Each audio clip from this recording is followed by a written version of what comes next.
Hey everyone, welcome back to my channel. Today's video is all about my hair growth challenge update, and I will be doing another link check. So if you're new here, I'm interested in growing my natural hair down my back, and a few months ago I created a challenge for myself to help me promote hair growth and to also retain the length that I'm growing. The parameters that I gave myself were protective styles, scalp massages, oiling my scalp. I decided to take some oral supplements and try to incorporate more healthy foods like salmon, avocado, tea, things of that nature. So today's video will really focus on how I did with the parameters that I gave myself, what I changed, my length check, and what I plan on doing next. So for my protective styles, I did 1 month of knotless braids, then I did 1 month of mini twists with added hair. That was really cute. Then I did 2 weeks with this crochet look.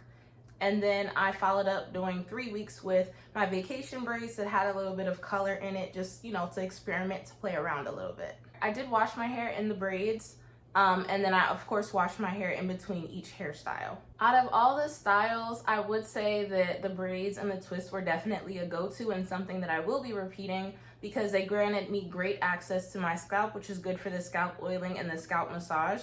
And I also feel like my hair was, bound tightly together, but also still able to be moisturized and accessed.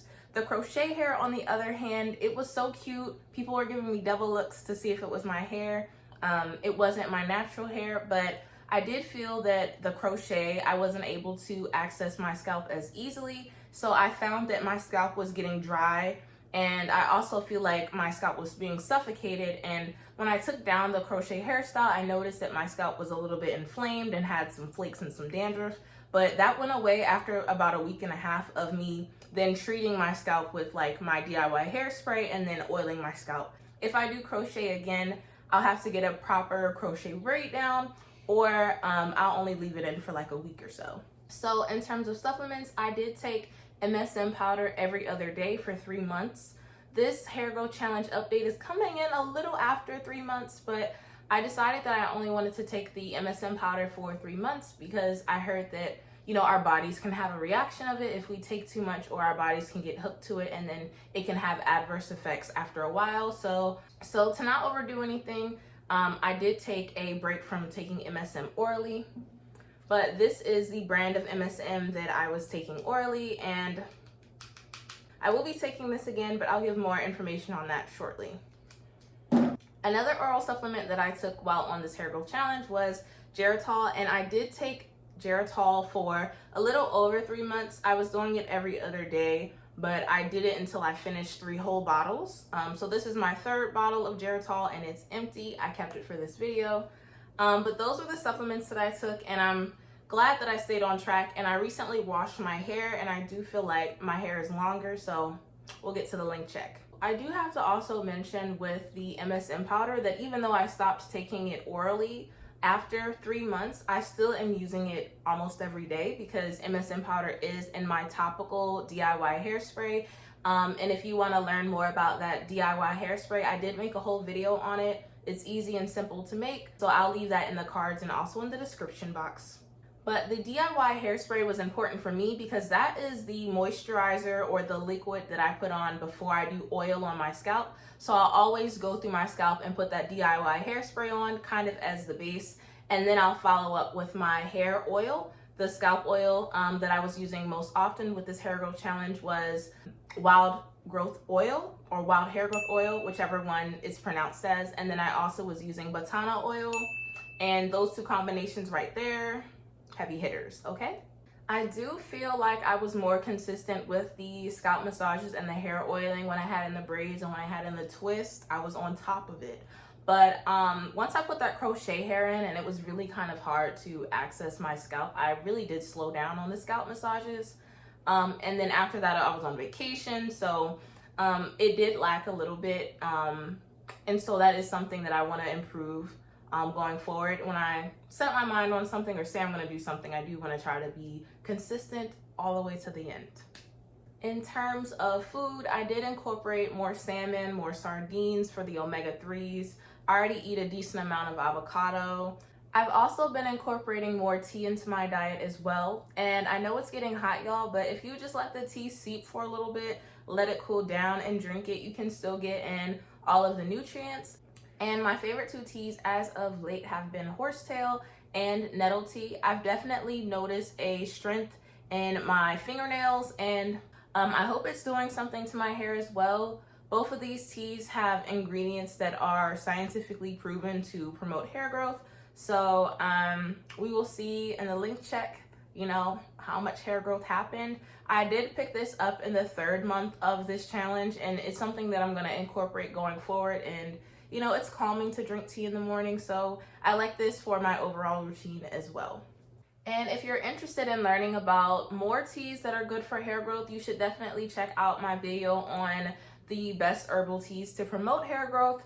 That is a video that's already on my channel. Basically anything that I'm talking about in this 3-month challenge video is also a whole other separate video that goes into much more detail. But if you have any questions, definitely leave a comment down below. And if you're interested in growing out your natural hair, or if you're interested in lifestyle and skincare, definitely subscribe to my channel. I love the community that I'm building over here, and I hope to see you there. And now on to the part that we have been waiting for, ladies, the length check. So the last time I measured my hair, it was March 4th, and this was a couple of days before I started the hair growth challenge. However, I did trim my hair at the start of the hair growth challenge as I was putting in my protective style, which was those 1B knotless braids. And this was because I just didn't want to take any straggly ends going forward, and I did need a trim. I was due for one. I did not measure my hair after that, but I don't think I cut off too much. But I'll go ahead and put on screen my measurements from March 4th, right before my little trim, and we'll get into the hair growth update. I've got my measuring tape and I'm ready to get into it. All right, so I'm gonna measure the same spots that I did last time just so we can compare it for review. And I'm not gonna lie, I'm feeling a little nervous because I feel like my hair has grown, but at the same time, I'm like, what if it didn't grow, you know? But let's get into it. So the very first section that I usually do when I do my challenge is I do my left side right above my ear, and I hope that I'm grabbing the same spot. So I'm gonna double check and compare it real quick. Okay, so I just double checked the placement of the last section, and y'all, this is about it. But I feel nervous.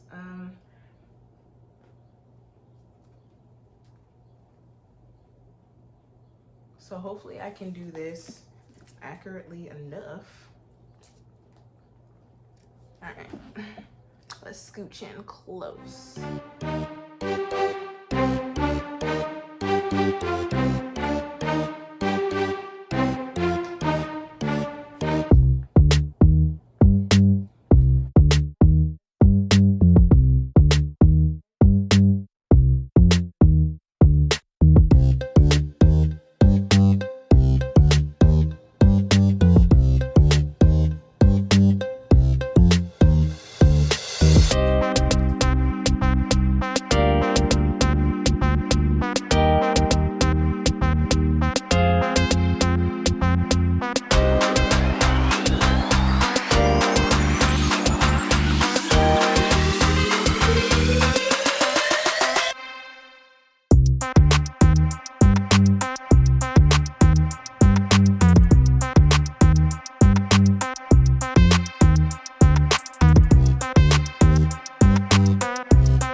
looked at March 3rd's measurements, and I feel like I know I did trim my hair, but did I really trim that much? Was it a hair trim or was it a haircut? I don't know. I feel like the math's not math, and I feel like it's not adding up. Every protective style that I had, except for the crochet hair, I had new growth, and it wasn't my braid slipping. Like, I'll insert clips here. So I'm really not understanding what's happening. Maybe I'm measuring my hair wrong. I really don't know. I'm at a loss. Hey y'all, it is Editing Jessica, and I just wanted to jump in for a minute to give some feedback to the situation at hand. It's been about a week or so since I recorded that video, and I've given it some thought, and I do have some reasons why I think that this hair growth challenge wasn't as successful as I wanted it to be. And I wrote a little list. So let's go through that list together. So the first thing that, upon reflection, I've thought about is that I did not take my full dose of MSM powder. As I mentioned in the MSM video, it was my plan to kind of take a third of the dose 1 month, 2/3 of the dose the second month, and a full dose the final month, just because I didn't want to overpower my own system with MSM powder or have any adverse effects. But I'm thinking maybe I actually didn't take enough to see the results that I was looking for. I did not take the full dose except for in the final month. So that's something for me to consider going forward for sure. The next thing I thought about was those teas that I was drinking for hair growth. Those teas have a lot of nutritious benefits and a lot of value. Same thing with MSM, but I didn't start the teas until my 3rd month of this challenge because I don't know, I hadn't bought them all, I hadn't collected it, I hadn't fully done the research to see how important those teas could be for hair growth. So that's something that I did not start until the 3rd month. Another thing to really think about and consider is that I also I was pretty consistent with my scalp massages in the 1st month and in the 2nd month, but really in the 3rd month when I installed that crochet hair, I really did not have access to my scalp, and then I went on vacation, and I honestly did fall off of my scalp massages. And of course, probably the biggest point of contestation could also be how I measured my hair. I tried to make an improvement from the last time I measured my hair when I did Geritol, but I feel like it's very hard to measure my hair, quite honestly. But I also feel like trimming my hair and then not measuring my hair and then going straight into this challenge probably also wasn't the best idea and couldn't give me the most realistic and accurate results. Also, y'all, I feel like I don't know how far down to go when I'm measuring my hair, because like, even if we look at this piece, for example, I'm gonna trim my hair soon. If I pull this, it's like, do I really go all the way down to here?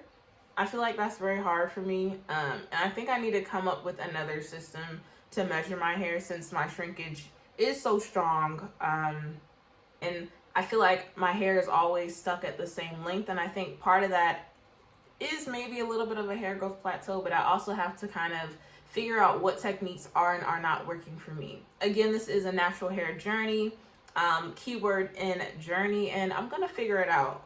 We still have 5 months left in 2024, and I still intend on growing my hair a little further down my back, but this is definitely something I'm obviously gonna have to take into 2025, because I do really want to reach my goal of waist length, and one little mishap, one little miscalculation, one misstep doesn't stop no show. Okay? Okay. So I'm here to tell you all that I'm not perfect. I'm just a girl with, you know, some dreams of growing her hair down her, you know, past her shoulders, down her back, you know. And if you also joined in on part of this hair growth challenge with me as well, let me know down in the comments how your results went. Did you see any growth? Is it not as much growth as you wanted? Did you see a lot of growth? It's okay to not be perfect. It's okay to make mistakes. It's okay to pivot and adjust. That's what life's all about. So I do have some things that I'm going to be incorporating in my routine. And honestly, I think I really need to sit down and like really plan out my steps further of how I'm going to reach this goal. Because mark my words, it's still coming. Okay? Okay. In terms of next steps, I'm gonna keep going. My hair is not down my back how I want it to be yet, so I'm gonna do another hair growth challenge with the same requirements, protective styles. This time I will be switching up the oral supplements a little bit more, and I'll be drinking tea throughout because that's something that I started at the tail end. If it's not already, the video on Mary Ruth's hair growth supplements will be coming out. And I also picked up some collagen a while ago, so I'm also going to try out collagen as well to see if I see better results with that. Again, you guys, either way, I have to figure out how to break through to this so that I can get my hair to grow down my back. For those of you who did join in on the hair growth challenge, I'm curious, what were your results? Let me know down in the comment section if you have progress, if you can see it, if it's showing up in different ways. Is your hair any thicker? Let me know. I know that I'm about to hop right back into a protective style. I think this go round I'm gonna try to do more hairstyles with my actual hair. So I think I'm gonna do some mini twists, some mini braids, hop into it, see if I can get more length retention that way. But for my girlies who are at a hair growth plateau, we're gonna get through this together. Thank you all so much for watching. Until next time, stay blessed, stay hydrated, be productive, ladies. Peace out.